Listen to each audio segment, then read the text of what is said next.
Good morning all sa inyo at good day sa lahat. At syempre, ito nga po pala, medyo umaga pa, 6:30 na. Nakita nyo naman po kung gaano pa kadilim. Meron po tayo nakita dyan, mga nagja-jogging, kasabayan po natin.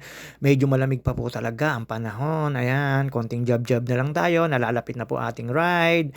Yung ride po natin ay chill-chill lang. Talaga, papanikin po namin ang basa. Yun na po yun. Cordillera or Benguet. Nakakasako po doon. At syempre ito, papanik lang po tayo ng Picard at dito po nakasabay ko po si Master Ryan Tejada. Shoutout sa iyo. Hanggang doon lang daw siya sa may poso, sa may paliguan. Ako naman po syempre paikot lang po. Ensayo na rin po ito. Papawis, hindi naman tayo masyadong pinawisan. Gawa po ng malamig ang panahon. Sa pupuntahan po namin ay sa umaga nagyayelo yung mga dahon-dahon ng mga punong kahoy at saka ng mga gulay-gulay at ang masarap po doon, sana makakain ako lang ng gulay doon. At syempre nalalapit na po, ilang araw na lang na pag-iinsayo. Syempre bukas tayo pahinga, jogging lang, tapos susunod na araw last na pagpapapawis. At ito po, nakita nyo naman po yan, pababa po tayo dito sa may basurahan. Napakabango po rito. Ang galing po ng chemical talaga na nilalagay dito ng mga Los Baños LGU. At syempre, ayan, papanik po tayo. Medyo madilim pa po talaga sa haba ho ng panahon. At ayun naman, pagpanik po natin dito, pawis-pawis na tayo. At yun nga, syempre, kailangan natin magpapitig ng binte. At yun nga, eto, may pa-job-job na ensayo pa naman tayo. Medyo, hindi naman kalakasan tayo, sakto-sakto lang. Ayan, nakita nyo naman po yung napanik kong Picard, napakadilim pa. Hindi naman po nakakatakot dito. Ang dami ko po nakasabay dyan, nagja-jogging at mga nagbabike. Yung mga nagja-jogging at nagwo-walking, regular na po nakikita ko yung pamadaling araw. At dito, nakasalubong ko po si tatay. Pamadaling araw po talaga yon na panik dito. At syempre, ang lakas-lakas pa po noon, 73 years old na ang pamapanik pa po dito. Pero doon po siya nadaan sa may UPLB, papanik po rito sa may Boy Scout of the Philippines. Ito, kahabaan po ito ng Picard ng Boy Scout of the Philippines after po ito ng garbage ng basurahan ng UPLB o Los Baños. At yun nga po, papasok po tayo ng UPLB dito. Dito, pwede ko kayong dumaan. Ako po, minsan nagmumotor dito para nag-walking ako sa UP Freedom Park. Minsan dito, syempre, ayan, nakita nyo naman po. Sobrang dilim pa po talaga. Yung ilaw naman po ng mga sasakyan, nakita nyo naman po, sobrang dilim pa. Pero yan 6:30, mag-alas 7 na. At yun nga po, dumiretso po tayo na St. Therese. Hindi tayo pupunta sa St. Therese niyan. At syempre, alam nyo na, may mga tayong konti. Ayan pa pula po yung bukang liwayway, pero hindi po nakita yung bukang liwayway kasi araw na po talaga yan. Tapos habang napidal po tayo dyan, nag-aambon po talaga, kaya hindi tayo tumagal ng pagtambay sa UP Freedom Park. Doon lang po tayo tumambay sa may mga malapit po sa gym ng UP Maroons. At syempre ito, pababa dyan, makakasalubong ko na po yan si tatay dito po kasi kaya ganyang kadilim, puro puno po yan. Yan po yung sa may grotto. Ayan, kurba lang po tayo, kaya po kinunan ko lang po yung makikita sa taas dahil po dito sa baba, ayan, sobrang dilim po. Pasensya na po kayo, talaga namang mag-aalas 7 na, pero ayan, sobrang dilim pa. Kita nyo naman po, may mga ilaw pa ang sasakyan, nadadaan at nakasalubong. Napakasarap po, sobrang lamig po ng paghinga mo, tsaka po fresh air talaga, sariwang-sariwa po. Ayan, dito medyo open po yan. Yung puno po dyan, medyo hawi-hawi. Ayan po yung grotto sa may kanan. Siyempre, didilim po yan. Gawa na magkakahalaman na po uli. Mga nakahabong dyan, yung mga puno-puno na yan. Marami po yung klase. Hindi ko lang po alam yung iba. Ayan, si tatay, nakasalubong ko na. At yun nga, siyempre, good morning tayo. At ang lakas po niya, nakita nyo, pumipidalo, road bike. At ako naman po, syempre, dire-diretso lang. At yun nga, habang pababa tayo, nilalamig tayo. Syempre, ang JT, papakit yan. Pero napakadilim pa rin po niyan. At yun nga po, sobrang dilim. At dumaan po ako sa kay Mary Grace Villapando. Harap daw po siya ng mat building. Wala naman po siya doon. Siyempre, yun, minsan sip-sip, papasok na maaga. At yun nga po, ito, it's shout out. At yun nga pala po, nadaanan ko si magbe-birthday bukas, January 28, si Cerilio Eloy Hernandez. Shoutout sa iyo. Wala ka doon sa tindahan mo. Alam ko, birthday mo bukas. Bukas, babatiin kita.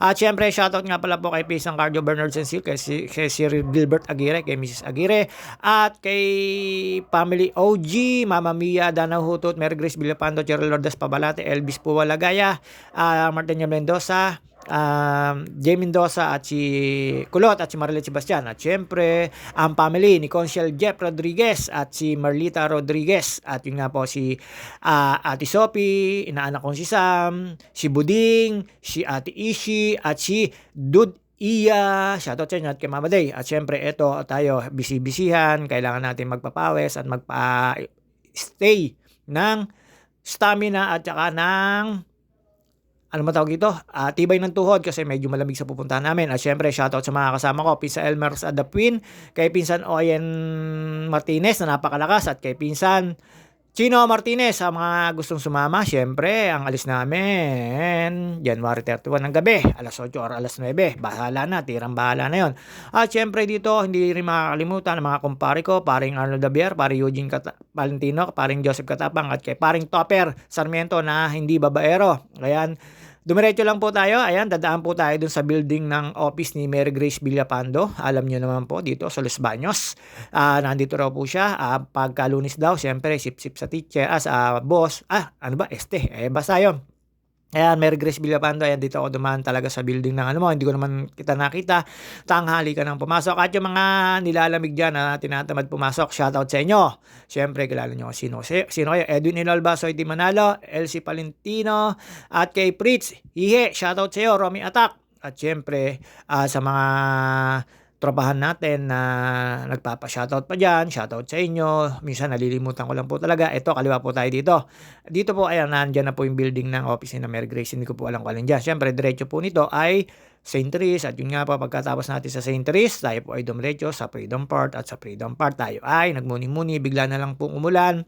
At yun nga po, ang dami po mga estudyante nagpapasok. Siyempre, may pasok ngayon. Martes pa lang. At siyempre, ito, dire-diretso lang po tayo. At ayan, yung dead end po nito ay siyempre palabas ng UP Gate. At pagdating po sa UP Gate, siyempre palabas na po yun. Ayan, pagtapos po natin sa Interis, diretso po tayo sa Tambaya. Ayan, medyo napatak na po ulan dyan. Mga ka-JT, mga ka-siklista, mga ka-driver, mga ka-motor. Shoutout sa inyo, ingat kayo lagi at iwas kayo sa mga road rage, lalo yung mga nakapulang plaka. Viral tayo, wag basta-basta mananakit at tao lang din. Kung may pagkakamali, sigawan nyo na lang. At yun nga po, dito po tayo dumaan sa may papuntang engineering department. Alam niyo naman po tayo, matagal tayo na masada rito. Ayan, ganyan din po ako dati. Naghahanap po ako na mga pasahero. Ayan po yung jeep na yun nasa likod ko. Ang tagal ko po na masada rito. Ilang taon po ako na masada dito. Dito po kailangan mo ng ID bago ka papasukin. Pag wala kang ID, ay hindi ka papapasukin kahit nakaregister yung sasakyan mo rito, yung pampasahero jeep mo. At dito po, pagka may violation kayo or nasita kayo or nahuli kayo, ay meron kayong buta sa ID nyo. Yung ID po dito sa UPLB campus. At ayan, kaliwa lang po tayo. Papunta na po tayo engineering department. Etong kahabaan na to ay nakasalubong ko po yung Egypt bupa tawag dito o ICAR. Basta ayan, no, nakita nyo na ba yung namamasada, Olivares po nakalagay. Ayun nga po, siguro doon po sila titigil dahil alam nyo na hindi ko lang po alam magkanong pamasahe doon, pero yun walang syempre battery nga. Hindi ko lang alam kung meron po siyang generator o ano. Basta ayun, ICAR kung tawagin dito sa Pilipinas. Siyempre ayun, walang huli yun at wala kasing jusok. At ito po, pagkalampas nyo po dyan sa tulay na yan, ay kaliwat kanan na yan, engineering department na po yan, agriculture, engineering department ang pagkakalang ko. Siyempre, pagka namamasada po tayo, may mga estudyante, engineering po lang, tapos siyempre may women's desk, men's desk, tapos may sirka. Ang dami po ditong bababaan. Siyempre, ngayon, hindi na po kagaya dati na pwede kahit saan magbaba ng pasahero. Ngayon po, meron pong unloading and loading zone. Pagka po nakita kayo ng mga bantay rito, syempre ticket malala. At saka bawal po dito na magmotor ng naka-stepin. Sisitahin kayo at iraradyo kayo. Huwag na kayong tumakas. At lahat ng exitan nyo ay nakaradyo kayo. At ayun nga po, eto, tambay na po tayo. Uy, gumagana ang JT. At nawawala na po yung taba nung nakaraang holiday. Siyempre, ayan, ang tagal natin mag-recover para magpapayat. Ayan, siyempre, lang po tayo. Bantay-bantay lang mga nag-jogging. Joke lang po yon. At siyempre, dito, favorite kong spot po to kasi dito, kukunti po yung naupo, kukunti po yung natambay. Doon po kasi may sa bench, sa may, tawag dito sa may Freedom Park, minsan punong-puno na po yung upuan doon na maraming mga natambay at maraming mga estudyante nag-aaral at marami rin pong umuupo doon pagpagod na. At yun nga po ngayon, wala po ako nakikita nagsusumba rito. Di ko alam kung Sabado at Linggo ba o may sumba. Kasi po madalang na po ako napapatambay. At lagi lang po tayo ikot na ikot. Siyempre pagka ikot po at papawis, uwi na agad. Ayun nga po, ito pagkatapos ko po dyan. Nakita niyo naman po yung mga estudyante, ang dami pong pumapasok. Siyempre alam naman nila 'yon. Obligasyon ng isang bata 'yan basta estudyante ka pa kailangan mo makapagtapos. Siyempre 'pag 'di ka nakapagtapos, naku po, malala ang iyong worth. Ang worth mo ay magiging alam mo na 'pag dito sa Pilipinas.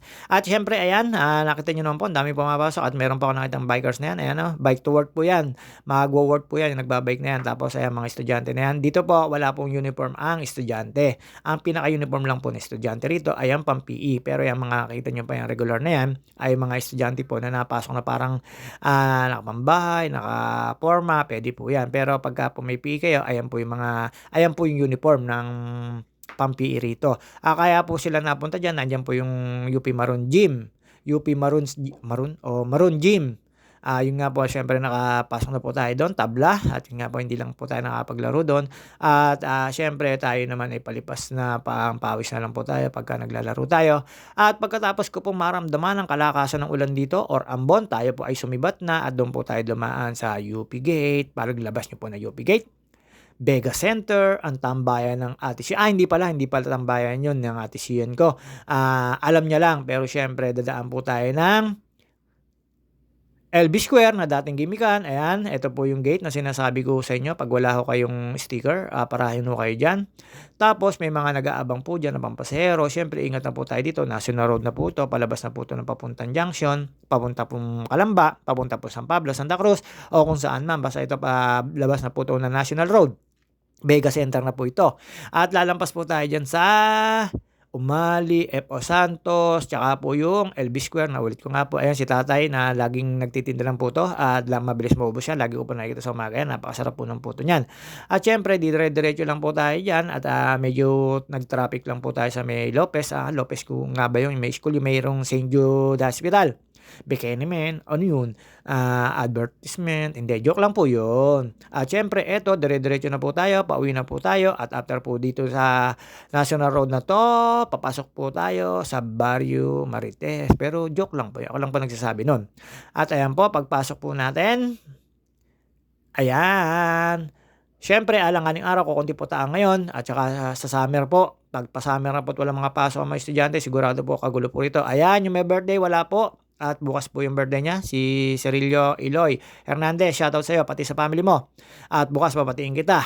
At syempre, ito, dire-diretso lang po dyan. Marami na pong mga kamarites dito. At sa mga gusto pong maligo rito sa resort dito, alam nyo na, pwede ko kayong magrekta rito. At hanapin ng mga agent. At syempre, huwag nyo kakalimutan kay MCA page, kay MCA Resort. Alam nyo naman po, nandun po ang ating kabuhayan, Luc Monet Castillo.